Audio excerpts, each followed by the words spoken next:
मनोहर के गढ़ में भाजपा को झटका। मुख्यमंत्री मनोहर लाल खट्टर के जिले में चारों नगर पालिकाओं में भाजपा की हार। विधायक हरविंदर कल्याण की प्रतिष्ठा से जुड़ी उनके गृह नगर घरौंडा नगर पालिका की सीट अंतिम दौर में सिर्फ 31 मतों से भाजपा जीत सकी। निसिंग, असंध और तरावड़ी नगर पालिका में निर्दलीय प्रत्याशियों ने अपना परचम लहराया है। सियासी तूफान के बीच राज्यपाल भगत सिंह कोश्यारी कोरोना पॉजिटिव। महाराष्ट्र में सियासी तूफान के बीच उद्धव ठाकरे के लिए एक और पेच। उधर एकनाथ शिंदे गुवाहाटी में बैठकर सियासी दांव खेल रहे हैं। इधर अचानक महाराष्ट्र के राज्यपाल भगत सिंह कोश्यारी कोविड संक्रमित हो गए हैं और अस्पताल में भर्ती हैं। कोश्यारी का अस्पताल में भर्ती होना महाराष्ट्र सरकार के लिए खतरा और बढ़ा सकता है। भाजपा धर्म के नाम पर ड्रामा कर रही है। संजय सिंह। आपके वरिष्ठ नेता एवं राज्यसभा सदस्य संजय सिंह ने केंद्र सरकार द्वारा दिल्ली में 53 मंदिरों को तोड़ने की योजना का खुलासा करते हुए कहा कि दिल्ली में 53 मंदिरों को तोड़ने की साजिश भाजपा का हिंदुत्व विरोधी असली चेहरा उजागर करता है कि ये लोग हिंदू धर्म के कितने बड़े विरोधी हैं। दिल्ली के त्यागराज नगर, कस्तूरबा नगर, नौरोजी नगर, नेताजी नगर आदि में बने मंदिरों को तोड़ने की योजना है, जिस पर चिट्ठी लिखकर धर्म समिति की अनुमति मांगी गई है। योगी का नेतृत्व द्रौपदी मुर्मू को दिलाएगा सबसे ज्यादा मत। एनडीए के राष्ट्रपति पद की उम्मीदवार द्रौपदी मुर्मू और विपक्ष के उम्मीदवार पूर्व वित्त मंत्री यशवंत सिन्हा, दोनों उम्मीदवारों की जीत का निर्णायक बनेगा यूपी। देश की राजनीतिक दिशा और दशा तय करने वाले यूपी से मुख्यमंत्री योगी आदित्यनाथ के नेतृत्व वाली सरकार राष्ट्रपति के चुनाव में भी अहम भूमिका निभाएगी। राष्ट्रपति चुनाव को लेकर विपक्षी एकजुटता यूपी के कारण फेल हो सकती है। भाजपा के नेतृत्व वाले राष्ट्रीय जनतांत्रिक गठबंधन की उम्मीदवार द्रौपदी मुर्मू को जिताने के लिए यूपी से ही सबसे अधिक वोट मिलेंगे। शोभा रानी कुशवाहा को राजस्थान भाजपा विधायक दल से किया गया बाहर। राज्यसभा चुनाव में क्रॉस वोटिंग करने वाले विधायक शोभा रानी कुशवाहा पर एक और एक्शन लेते हुए बीजेपी ने विधानसभा में शोभा रानी को अपने विधायक दल से बाहर कर दिया है। इस संबंध में नेता प्रतिपक्ष गुलाब चंद कटारिया ने विधानसभा स्पीकर डॉक्टर सीपी जोशी को पत्र लिखकर शोभा रानी को बीजेपी विधायक दल से अलग मानने का आग्रह किया है। मेघालय भाजपा अध्यक्ष ने विपक्ष पर लगाया आरोप। मेघालय भाजपा अध्यक्ष अर्नेस्ट मावरी ने विपक्ष पर आरोप लगाते हुए कहा कि हर चुनाव में विपक्ष झूठा प्रचार करता है कि यदि भाजपा सत्ता में आई तो सभी चर्च बंद करवा देगी और बीफ खाने पर प्रतिबंध लगा देगी। उन्होंने जोर देते हुए कहा कि 2014 से केंद्र में भाजपा की सरकार है, ना तो चर्च बंद हुए और न ही गौ मांस पर प्रतिबंध लगाया गया। हम सभी धर्मों का सम्मान करते हैं और हमारे बीच जाति और पंथ जैसी कोई चीज नहीं है। राज्य के ग्रामीण इलाकों में अब भाजपा को स्वीकार लिया है क्योंकि केंद्रीय योजनाएं अब यहाँ लाभार्थियों तक पहुँच रही हैं। डॉक्टर गुलेरिया का होगा सेवा विस्तार। अखिल भारतीय आयुर्विज्ञान संस्थान दिल्ली के निदेशक डॉक्टर रणदीप गुलेरिया को फिर मिलेगा 3 महीने का विस्तार। निर्णय लेने वाले अधिकारियों ने डॉक्टर गुलेरिया के एम्स निदेशक के रूप में विस्तार के संबंध में सहमति दे दी है। प्रधानमंत्री की अध्यक्षता वाली कैबिनेट की नियुक्ति समिति ने केंद्रीय स्वास्थ्य मंत्रालय से और नामों के लिए कहा है। हरियाणा के गृह मंत्री दोबारा हुए कोरोना संक्रमित। हरियाणा के गृह और स्वास्थ्य मंत्री अनिल विज दोबारा कोरोना संक्रमित हो गए हैं। उन्होंने खुद के कोविड पॉजिटिव होने की जानकारी दी है। 69 साल के विज ने ट्विटर पर लिखा, मैंने खुद को आइसोलेट कर लिया है। घटक दलों को नजरअंदाज करने से बढ़ा महाराष्ट्र का सियासी संकट। राज्यसभा चुनावों के बाद बीजेपी ने महाराष्ट्र सरकार को ये दूसरा झटका दिया है। बीजेपी की जीत में एमबीए घटकों के असंतुष्ट विधायकों के साथ साथ छोटे छोटे दल और निर्दलीय विधायकों ने भी अहम भूमिका निभाई है। एमबीए नेताओं ने छोटे दलों और निर्दलीय उम्मीदवारों को हल्के में लिया और अपने घटक दलों के भीतर बढ़ते असंतोष को नजरअंदाज करने का परिणाम है वर्तमान महाराष्ट्र का सियासी संकट। एकनाथ शिंदे और 41 विधायक पार्टी के संपर्क में नहीं है इस वक्त।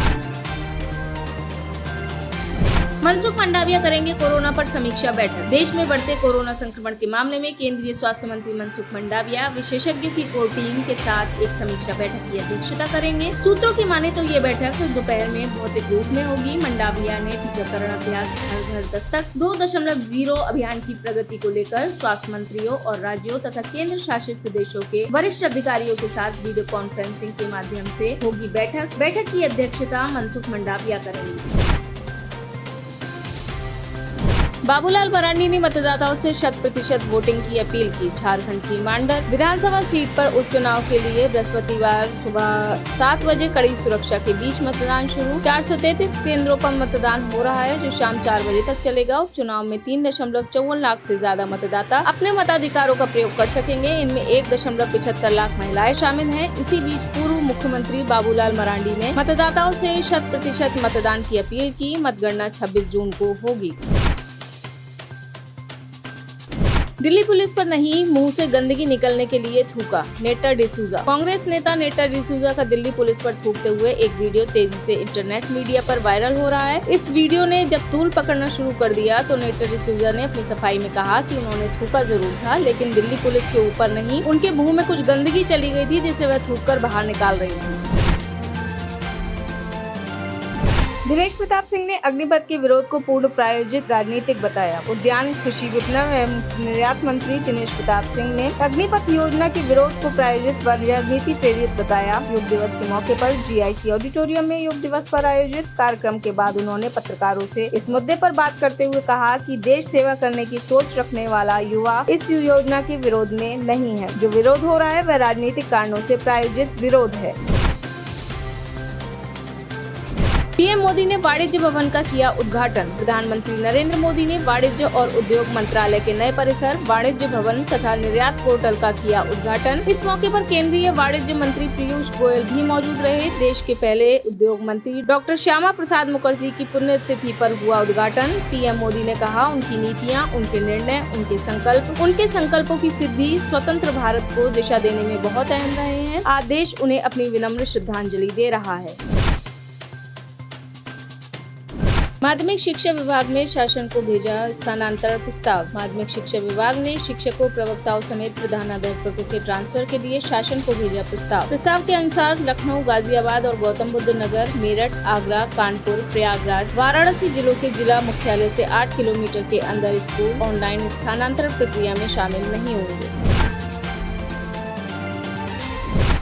चीन के कर्ज तले दबा पाकिस्तान POK को लीज पर दे सकता है। पाकिस्तान अपने बढ़ते कर्ज का बोझ उतारने के लिए अपने कब्जे वाले कश्मीर क्षेत्र को चीन को लीज पर दे सकता है। काराकोरम नेशनल मूवमेंट के अध्यक्ष मुमताज ने आशंका जताई है कि पाकिस्तान किसी भी समय पाक अधिकृत कश्मीर में अलग थलग और उपेक्षित गिलगित बाल्टिस्तान को चीन को लीज पर दे सकता है। फिर यह स्थान विश्व शक्तियों के लिए प्रतिस्पर्धा करने के लिए भविष्य का युद्ध का मैदान बन सकता है।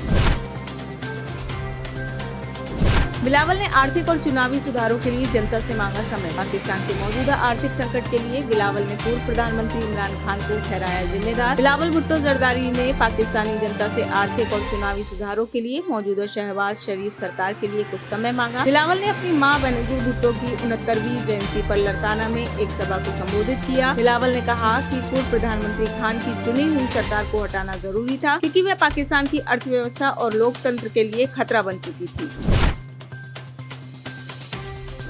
ब्रिटेन के वेल्स में टैफ नदी में डूबने से भारतीय मूल के किशोर की मौत। भारतीय मूल का 13 वर्षीय किशोर आर्यन घोनिया को कार्डिफ की टैफ नदी में नहाते समय लापता हो गया था। स्थानीय पुलिस, दमकल कर्मी और तटरक्षक बल हेलीकॉप्टर के जरिए उसकी तलाश कर रहे। साउथ वेल्स पुलिस ने किशोर को खोज तो लिया, लेकिन आपात सेवा उसे बचा नहीं पाई। शोक संतप्त परिवार ने एक बयान जारी कर कहा कि वे जितेंद्र और हिना घोनिया के बेटे आर्यन घोनिया की मौत से टूट गया। चीन नेपाल की जमीन पर लगा रहे हैं कटीले तार। नेपाल की उत्तरी सीमा में चीन के द्वारा जमीन अतिक्रमण करने का सिलसिला जारी। 2 साल पहले गोरखा जिले के रुई में नेपाल की जमीन पर ही सैन्य भवन बनाने का प्रकरण सामने आया था। इसके बाद एक बार फिर चीन के द्वारा उसी क्षेत्र में बिना नेपाल की जानकारी के कटीले तार लगाकर सीमा को बंद करने का खुलासा हुआ है। नेपाल के हिमालयी क्षेत्र में बॉर्डर का डिमार्केशन न होने से सीमा की वास्तविक स्थिति पता नहीं चल पाती। इसी का फायदा उठाते हुए चीन ने नेपाली सीमा में अतिक्रमण करते हुए कटीले तार लगा दिए। आप इस खबर के बारे में क्या सोचते हैं, हमें कमेंट सेक्शन में बताएं। साथ ही ब्रह्मास्त्र न्यूज को सब्सक्राइब और शेयर भी जरूर करें।